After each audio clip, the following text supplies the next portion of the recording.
हमारे देश में 10 लाख से ज़्यादा गवर्नमेंट स्कूल्स है, जिसमें 2018 के डेटा की माने तो 13 करोड़ बच्चे पढ़ते हैं और हर साल एवरेज 21 करोड़ बच्चे इन स्कूल्स में पढ़ते हैं। इन स्कूल्स को लेकर कई बार पॉलिटिशियंस ऐसी प्रोमिसेस करते हैं कि हम इन स्कूल्स में वर्ल्ड क्लास फैसिलिटीज देंगे, कॉम्पिटिटिव एग्जाम्स का प्रिपरेशन कराएंगे, बच्चों को न्यूट्रिशियस फूड खिलाएंगे एंड सो ऑन। लेकिन आप अगर थोड़ा हिस्ट्री में चले जाए और अगर हमारे देश के इंडिपेंडेंस के बाद जो इन गवर्नमेंट स्कूल्स का इस्टेब्लिशमेंट हुआ था उनको अगर समझे तो आपको पता चल जाएगा कि उस वक्त ये स्कूल्स बनाने के पीछे का आइडिया यही था जो आज पॉलिटिशियंस हमें प्रॉमिस करते हैं। तो इसमें कोई बड़ी बात तो है नहीं। ये सारे प्रॉमिसेस अगर पॉलिटिशियंस फुलफिल करते हैं तो हमारा देश अमेरिका और चाइना से भी आगे चले जाएगा। ऐसा करने पे इन सारे स्टूडेंट्स के पेरेंट्स सीधा इकोनॉमी में कंट्रीब्यूट करेंगे और हमारे देश की इकोनॉमी बढ़ेगी।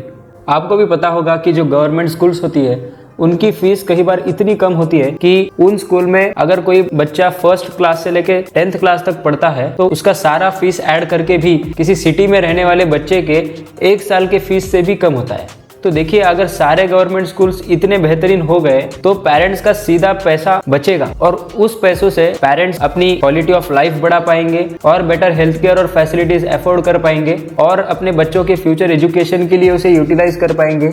वही पेरेंट्स उन्हीं पैसों को मार्केट में और ज्यादा खर्च करेंगे, जिससे गुड्स और सर्विसेज की डिमांड बढ़ेगी, जो सीधा हमारी इकोनॉमी में इम्पैक्ट करेगा। कुछ पेरेंट्स अपना बिजनेस स्टार्ट कर सकते हैं और उस बिजनेस से सीधा इकोनॉमी पे असर पड़ेगा। अब क्योंकि उन पेरेंट्स के पास उतने पैसे हैं तो फिर उनके ऊपर फाइनेंशियल बर्डन कम हो गया और उस कम फाइनेंशियल बर्डन की वजह से पेरेंट्स अपने आप में अपस्किलिंग कर सकते हैं और बेटर स्किल सीख सकते हैं और अपनी प्रोफेशनल लाइफ में अच्छा कर सकते हैं। अगर सरकार इन गवर्नमेंट स्कूल्स को सीरियसली लेती है तो हमें मेजोरिटी केसेस में ये सब तो आज के दिन में होते हुए नहीं दिखता। तो क्या इसकी असलियत कुछ और है? सबसे जरूरी बात कि क्या सच में कोई चेंज हो भी रहा है सिचुएशन में और क्या हमारे एक्सपेक्टेशंस हमारी रियलिटी से मीट भी कर रहे हैं, जानेंगे आज की इस वीडियो में।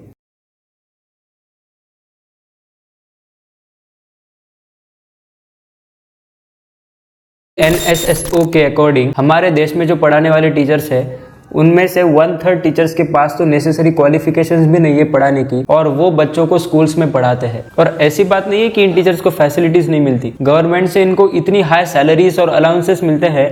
इसके बावजूद कुछ ऐसे टीचर्स हमारे देश में आज भी एग्जिस्ट करते हैं जिनको बेसिक वर्ड्स की स्पेलिंग्स भी नहीं आती। जैसे कि झारखंड में ये एक टीचर है, इनके स्कूल में एक रैंडम रिपोर्टिंग पे पता चला कि इन सर को जनवरी फरवरी की स्पेलिंग्स तक नहीं आती और ये 8th क्लास के बच्चों को मैथ्स पढ़ाते हैं।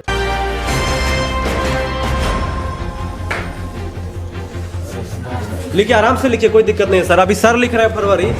इधर आइए, चौक लेकर आइए। चौक भी नहीं रखते हैं सर आप लोग?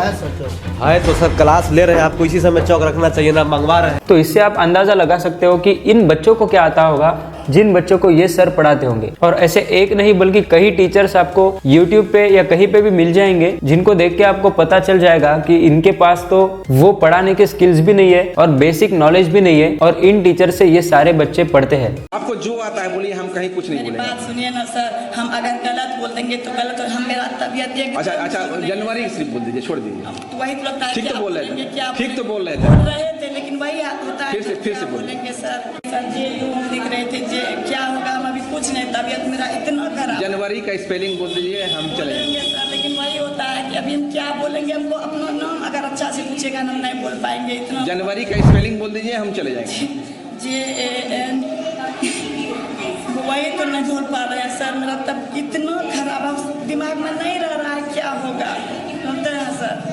सबसे पहले हमारी टीम पहुंची पटना के बालक मध्य विद्यालय गोलघर में।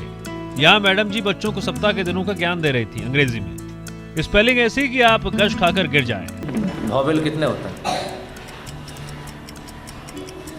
कॉन्सोनेंट? हम इंग्लिश में नहीं बता सकते। संविधान किसने बनाया था? बिहार में कितने जिले हैं? ज्योग्राफी मीन्स क्या होता है?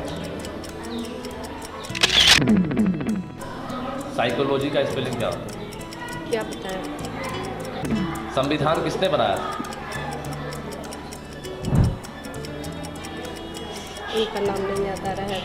तो आप उन बच्चों के फ्यूचर का अंदाजा भी इस बात से लगा सकते हो। क्या आपको पता है हमारे देश में केवल 46% टीचर्स के पास ही कोई प्रोफेशनल क्वालिफिकेशन है, जैसे कि डिग्री और डिप्लोमा। और ये डेटा मैं आपको रिसेंट टाइम्स का बता रहा हूँ, इसमें बस थोड़ा सा चेंज हुआ होगा, कुछ और 1-2% से टीचर्स क्वालिफाइड हो रखे होंगे और ज्यादा तो गैप हम एक्सपेक्ट नहीं कर सकते। आप यहाँ पे पढ़ सकते हो कि अब तो टीचर्स खुद फेक सर्टिफिकेट यूज कर रहे हैं गवर्नमेंट जॉब पाने के लिए। गवर्नमेंट में जॉब पाना अपने आप में एक बड़ी बात होती है एज ए गवर्नमेंट टीचर, लेकिन फेक सर्टिफिकेट यूज करके उस जॉब को पाने में सेंस नहीं बनता, क्योंकि आज के दिन में ये टीचर्स तो जॉब पाएंगे, लेकिन इनके द्वारा पढ़ाए गए जो बच्चे हैं उनका क्या फ्यूचर होगा। इसके अलावा मैं आपको बता दूं, हमारे देश में ऐसा तक होता है कि ये जो सारे बच्चे हैं जो स्कूल्स में पढ़ते हैं 1st ग्रेड से लेकर 10th ग्रेड तक, कई बार इन सारे बच्चों को एक सिंगल क्लास में बिठाया जाता है और बस एक टीचर सारे ग्रेड्स को पढ़ा रहा होता है। हालांकि ये सिचुएशन अभी थोड़ी बदल चुकी है, लेकिन आपको ये भी मेजोरिटी स्कूल्स में दिखेगा, और वो भी आज के दिन में। कई बार तो ऐसे भी होता है कि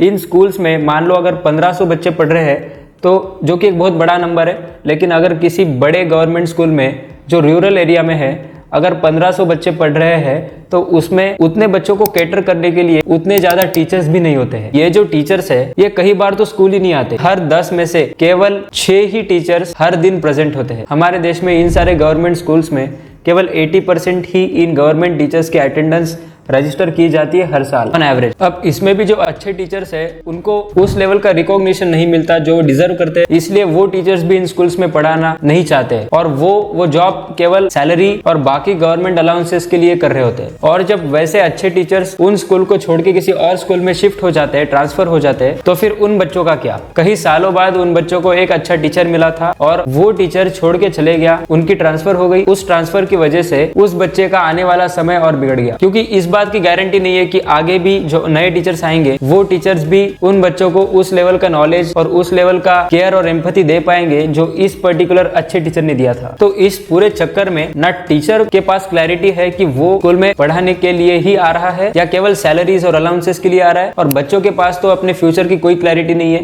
क्योंकि वो पूरी तरीके से अपने टीचर पे डिपेंडेंट। और हमें ये भी पता चलता है कि हमारे देश में करीब 11% टीचर्स तो फुल टाइम टीचर्स भी नहीं होते, वो पूरा टाइम स्कूल में होते भी नहीं है, कुछ और अपना बिजनेस कर रहे होते हैं या कुछ और लाइफ में कर रहे होते हैं टीचिंग के अलावा। लेकिन मुझे लगता है इसमें कुछ गलत भी नहीं है। अगर वो टीचर फुल टाइम स्कूल को डेडिकेट नहीं कर रहा है और स्कूल से पूरी सैलरी उठाता है, तो ये सच में एक टीचर ने सोचने की बात है। वर्ल्ड बैंक के इस रिपोर्ट से हमें पता चलता है कि हमारे देश में 25% टीचर्स किसी भी दिन एब्सेंट होते हैं किसी भी एक गवर्नमेंट स्कूल में। आज भी उन स्कूल्स में ऐसी हालत है कि जो 8th क्लास के बच्चे हैं उन्हें बेसिक के बेसिक क्वेश्चंस भी नहीं आते। 80 - 35 80 + 35 6 का स्पेलिंग कर दो। XIX 17 का स्पेलिंग करो। SIVEN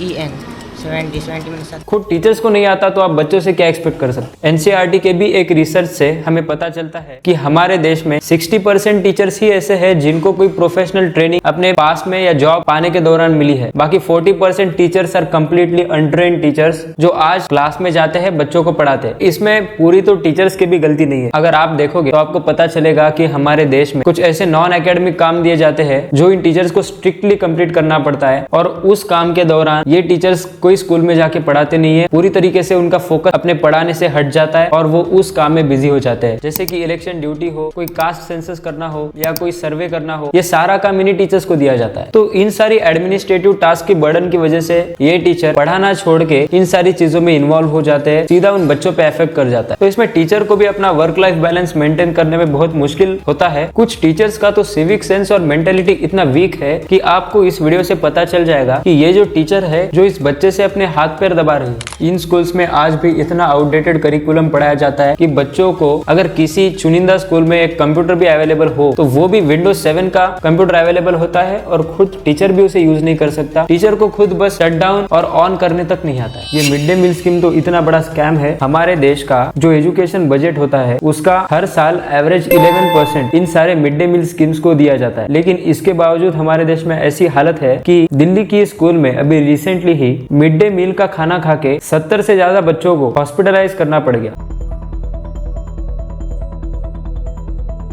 हमारे विधायक भी आए थे यहाँ के, जो हमारे वहाँ के विधायक है वो भी यहाँ पे आए थे, ठीक है। और बताया जा रहा है बच्चों की स्थिति अभी ठीक है, कोई स्थिति ठीक नहीं है। अभी भी अंदर ऑक्सीजन लगा रखी है, बच्चों की आंख लाल है। मैं अभी अंदर से आया था, अंदर से जाके बच्चों की हालत खराब है। ये झूठ बोल रहे हैं कि बच्चों की हालत ठीक है, कुछ ठीक नहीं है बच्चों की हालत। ये सरकारी स्कूल का चावल बना है, देखिए एकदम, ये देखिए, ये कपड़ा देखिए कितना गंदा है, इतना गंदा नहीं होना चाहिए कपड़ा। ये देखिए दाल बना है, और दाल को, गरम दाल को प्लास्टिक के बर्तन में रखा गया, इसीलिए ना कैंसर होता है। प्लास्टिक के बर्तन में नहीं रखना है इन सब चीज़ों को। ये देखिए दाल, ये देखिए, और इन सब चीज़ों को रखना है स्टील के बर्तन में, प्लास्टिक के बर्तन में नहीं रखना है। और ये देखिए, ये देखिए, ये है सब्जी, ये बेहतरीन सब्जी गरीब का बच्चा खाएगा। सब देख लीजिए, देख लीजिए, ये देखिए। इसके बैग में कॉपी किताब नहीं है, लेकिन थरिया जरूर है, देख सकते हैं। नहीं है कॉपी किताब, देखिए यहाँ पे, देख लीजिए, नहीं है, खोलो, देखो, देखिए। और थाली जरूर है इसमें। थाली लेके आए हो? घर से लेके आए हो? घर से लेके आए हो? कहाँ से लेके आए हो? कहाँ? गोल से। घर से।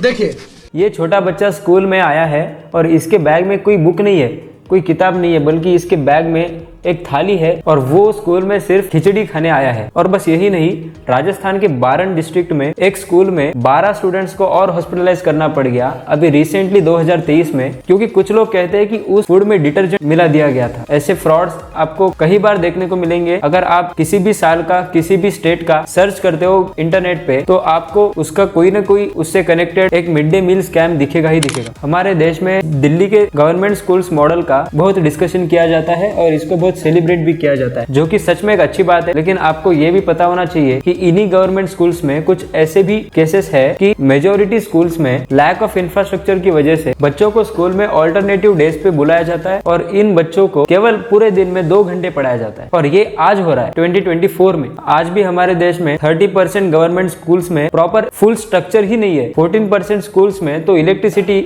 आज भी नहीं जाती। और सबसे शॉकिंग ये है कि 60% गवर्नमेंट स्कूल्स में आज भी बॉयज और गर्ल्स के लिए सेपरेट टॉयलेट नहीं है। अभी रिसेंटली महाराष्ट्र में एक mid day meal scam 100 crore worth से भी ज्यादा हाईलाइट हुआ था। और इसी जैसा एक और स्कैम 2023 में वेस्ट बंगाल में सीबीआई की जांच से पता चल गया था, जो कई बार हाईलाइट नहीं होता है। आप इस आर्टिकल को पढ़िए, यहाँ से आपको पता चलेगा कि हमारे देश में जो मध्य प्रदेश है, उस राज्य में अभी रिसेंट डेटा से पता चला कि मेजोरिटी बच्चे तो एग्जाम्स भी पास नहीं कर रहे हैं और अगले क्लास में बढ़ रहे हैं। ज्यादा से ज्यादा बच्चे तो एग्जाम्स पास करने के भी लायक नहीं बने इन स्कूल्स में पढ़कर। यूपी में तो ऐसा भी हुआ है कि एक स्कूल में उस गांव के लोगों ने, जो मिड डे मील का राशन आता है और उसके लिए जो रिसोर्सेस, जो मटेरियल उस स्कूल को मिलता है, वो सारा मटेरियल उन्होंने अपने पास रख के बाहर सिटी में लोगों को बेच दिया उसका पैसा कमाने के लिए। मतलब वो खाना जो सरकार इनको दे रही है, वो खाना ये लोग बाहर बेच रहे हैं अपने पर्सनल प्रॉफिट के लिए। जो स्कूल की इलेक्ट्रिसिटी और पानी होता है वो सारा गांव के लोग यूज कर लेते हैं। कई बार तो स्कूल के ग्राउंड में ही शादी हो रही है, और ये तो सबसे कॉमन प्रैक्टिस है जो आपको इन सारी गवर्नमेंट स्कूल्स में दिखेगी जो रूरल एरिया में बेस्ड है। कई स्कूल्स को तो एक गेट भी नहीं होता, जिससे वो स्कूल ही नहीं लगती। कोई भी उस गाँव का इंसान उस स्कूल में घुस जाता है, उस स्कूल का वॉशरूम और बाकी सारे रिसोर्सेस यूज करता है, नल खुला छोड़ के चले जाता है और पूरा पानी वेस्ट हो जाता है। कई बार तो इन स्कूल्स में जो टीचर्स होते हैं, उनके फैमिली में ही किसी को उस टीचर या पॉलिटिशियन की वजह से उस स्कूल में उसको जॉब मिल जाती है। और कई बार और उस केस में भी जॉब मिल जाती है जब इस पर्टिकुलर इंसान के पास कोई नेसेसरी टीचिंग क्वालिफिकेशंस नहीं है। अब जैसे कि हर सिक्के के 2 पहलू होते हैं, तो एक फेयर डिस्कशन बनाने के लिए हमने इस साइड को भी जानना चाहिए। अब ऐसा नहीं है कि इन सारी स्कूल में सब कुछ गलत होता है, इसमें बहुत चीजें अच्छी भी होती है। और अभी सिचुएशन बहुत अच्छी तरीके से बदल रही है, बहुत रैपिडली चेंज हो रही है। जैसे कि टीईटी एग्जाम अब आने वाले न्यू टीचर्स को देना होता है, जिसको पास करने पे ही इन टीचर्स को जॉब मिलती है। और उस जॉब से पहले इन टीचर्स को कई प्रोसेसेस से जाना पड़ता है। इनका इंटरव्यू होता है, इन टीचर्स के कुछ ऐसे राउंड्स होते हैं जिस राउंड्स में इन टीचर्स को कुछ छोटा सा पोर्शन पढ़ा के दिखाना पड़ता है कुछ सीनियर टीचर्स को। और ये सारी प्रोसेस और स्टेप्स फॉलो करने के बाद ही इन टीचर्स को आज के दिन में जॉब मिलती है। कुछ स्टूडेंट्स है जो आज इन स्कूल्स में पढ़कर भी जेईई और नीट जैसी एग्जाम्स क्वालिफाई क्वालिफाई कर रहे हैं और